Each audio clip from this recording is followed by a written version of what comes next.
안녕하세요. 공감 김인우입니다. 송봉규 교수님과 함께하는 범죄자의 뇌에 대한 잘못된 신화 두 번째 시간입니다. 먼저 교수님과 인사 나누겠습니다. 교수님 안녕하세요. 예, 안녕하십니까. 한 주 잘 지내셨죠? 예, 잘 지냈습니다. 네, 교수님 저희가 지난 시간에는 범죄자의 뇌에 대한 잘못된 신화 첫 번째 시간으로 범죄자 연구의 역사에 대해서 살펴봤는데 이번 두 번째 시간 주제가 뭘까요?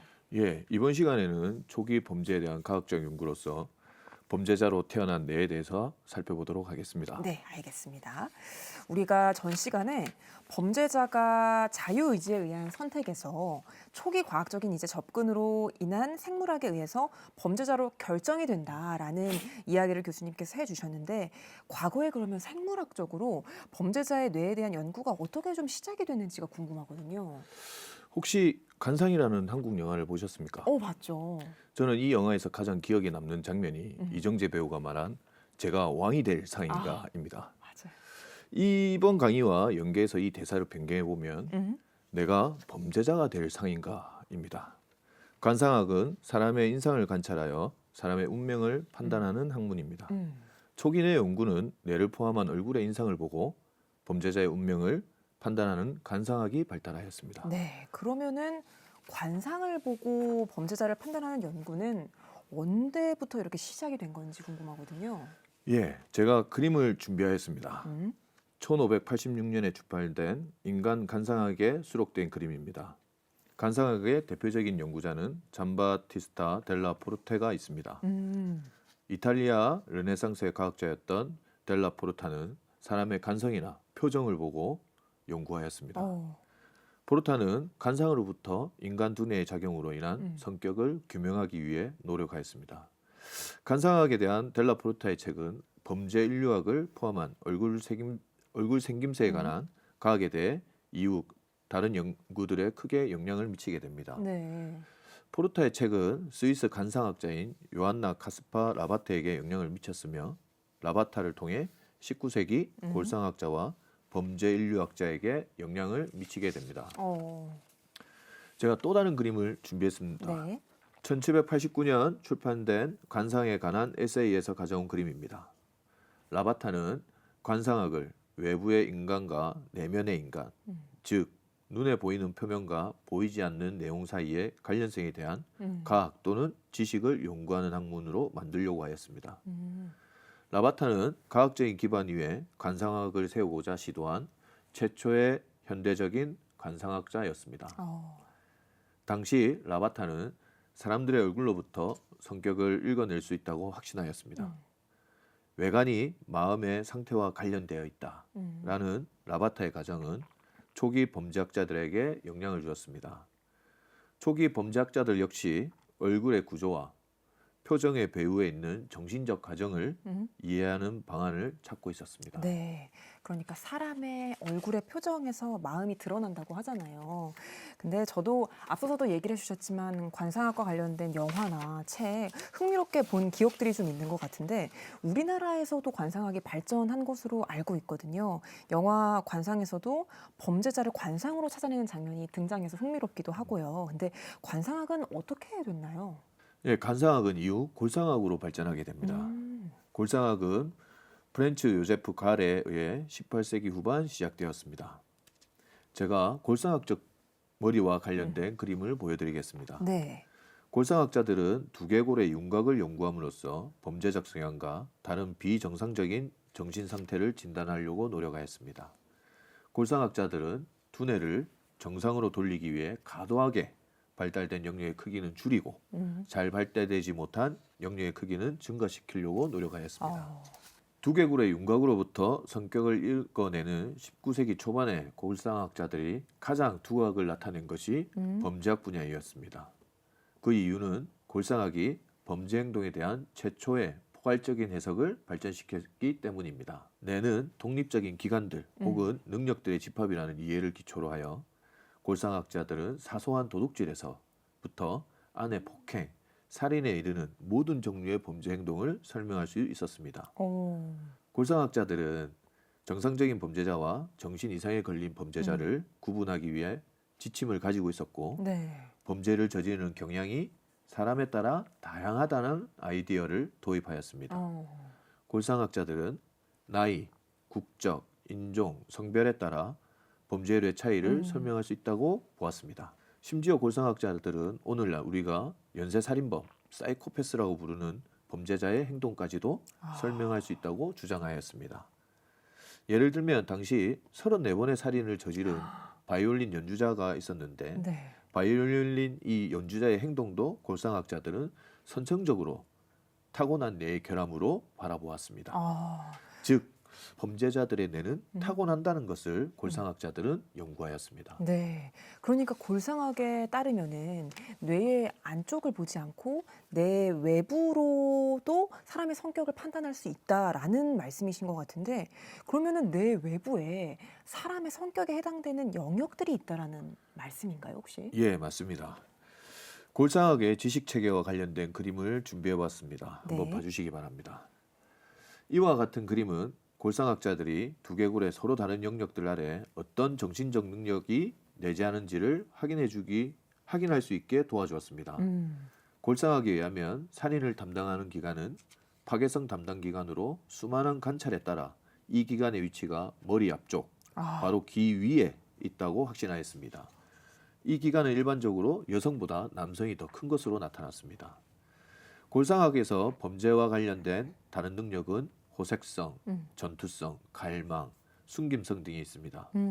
골상학은 기관 그 자체가 나쁘다는 것이 아니라 네. 오히려 능력의 불균형한 확장이 인간 정신체계의 불균형으로 이어져 범죄 행동으로 이어진다고 설명하고 있습니다. 예컨대 갈망은 유용할 수 있습니다. 우리는 돈을 갈망하기 때문에 돈을 벌려고 일을 합니다. 그렇죠. 하지만 갈망 담당 기관이 과도하게 발달되면 도둑질을 하고자 하는 성향으로 이어진다는 것이 골상학적 설명입니다. 그러면은 범죄자에게 이 골상학을 적용을 했을 때 범죄자들이 범죄를 선택하는 이유는 뭔가요? 제가 여기에 대한 설명으로 당시 여성 범죄자의 골상학적 그림을 보여드리도록 네. 하겠습니다. 이 그림의 설명 자료에는 이 여성은 못된 인격으로 뉴욕에서 오랫동안 악명을 떨친 여성이다. 이 여성의 머리에는 자비심이 잘 발달되어 있지만 도덕성을 담당하는 전체 영역의 크기는 아주 작다. 이 그림은 머리 위쪽 영역 전체가 극심하게 좁고 작다는 것을 나타낸다라고 설명되어 있습니다.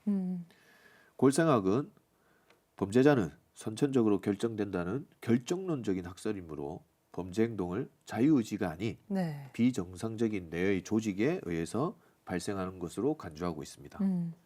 잘못은 나쁜 유전적 형질, 나쁜 환경, 능력을 손상시키는 병에 의해서 발생하는 것이지 개인의 선택이 아니라는 것이 골상학적인 설명입니다. 골상학에 의하면 대부분의 사람들은 능력이 조화롭게 균형을 이룬 상태로 태어나고 정상 상태는 표준이며 책임을 지내고 태어난 정상적인 사람들은 범죄를 저지르지 않는다고 설명하고 있습니다.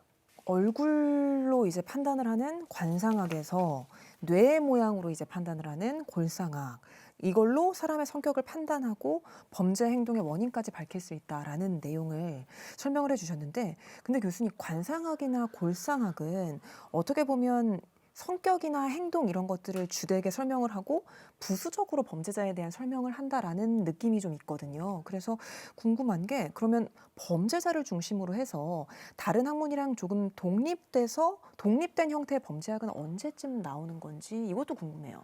예, 19세기에 범죄학의 아버지라고 불리는 사람이 있었습니다. 범죄 인류학을 창시한 이탈리아 의사이자 정신과 의사인 체사레 롬브로조입니다. 범죄 인류학 창시자로서 롬브로조는 범죄와 범죄자가 과학적인 연구의 대상이라는 아이디어의 역량을 완전하게 깨닫는 최초의 인물이었습니다. 그는 선천적이고 본질적이고 그리고 치유할 수 없는 범죄의 성향을 가진 타고난 범죄자라는 범죄자 유형이 있다라고 주장하였습니다. 롬브로조의 주장에 의하면 타고난 범죄자는 보다 원시적인 형태의 삶으로 되돌아간 퇴화된 인간 혹은 조부모 또는 수세대 전 손자의 형절이 유전된 격세 유전을 통해 나타난다고 주장하였습니다. 롬브로조의 연구는 포괄적인 범죄에 대한 골상학적 해석과는 달리 다른 이론에 의존하지 않고 최초의 진정한 범죄학이었습니다. 롬브로저는 범죄에 대한 과학적 해석을 제시한 최초의 저서로 지금 우리나라에도 발간되고 있는 범죄인의 탄생을 저술하였습니다. 네. 19세기 범죄학의 아버지라고 불린 이 그럼 롬브로저가 범죄학을 연구하게 된 특별한 계기나 이유도 있을까요? 예, 제가 롬브로저가 연구한 이탈리아 남부의 도적이었던 빌레라의 두개골 그림을 준비하였습니다.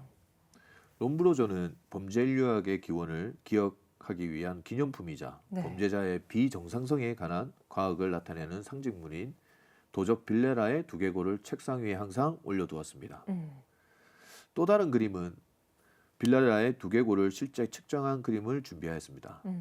이 그림은 롬브로저가 범죄인의 탄생을 출판하기 몇 년 전에 롬브로저가 출판했던 인종, 진화, 인류학적인 이상에 관한 책인 백인과 유색인종으로부터 가져온 것입니다. 북부 이탈리아인이었던 롬브로저는 빌레라가 남부 이탈리아인이라는 사실에 근거해 빌레라가 인종적으로 열등하여 범죄적 성향을 가진 것으로 생각하였습니다. 롬브로저는 도적 빌레라의 두개골에서 나타나는 구조적 이상을 연구했을 때 네.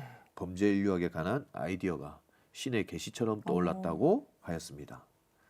당시 롬브로저는 범죄자들을 신체와 정신에 흠집이 나타나는 특이점을 통해 알 수 있다고 주장하였습니다.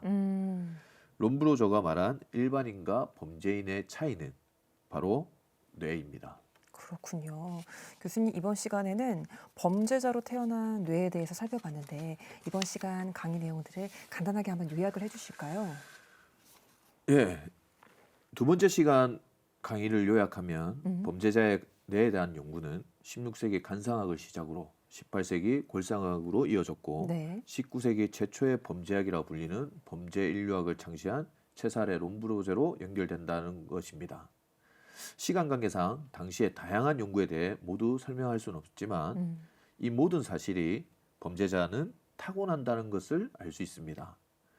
타고난 뇌에 의해서 타고난 뇌의 모양, 타고난 뇌의 얼굴에 의해서 범죄자가 되는 것으로 판단했던 시대입니다. 교수님, 다음 시간에는 그러면 어떤 주제로 한번 살펴볼까요? 예, 다음 시간에는 체사레 롬브로저의 연구와 함께 추가적인 범죄자의 뇌 연구에 대해서 대화를 나눠보도록 하겠습니다. 알겠습니다. 범죄자의 뇌에 대한 추가적인 깊은 내용들은 다음 시간에 이어서 살펴보도록 하겠습니다. 교수님, 오늘 말씀 고맙습니다. 예, 감사합니다.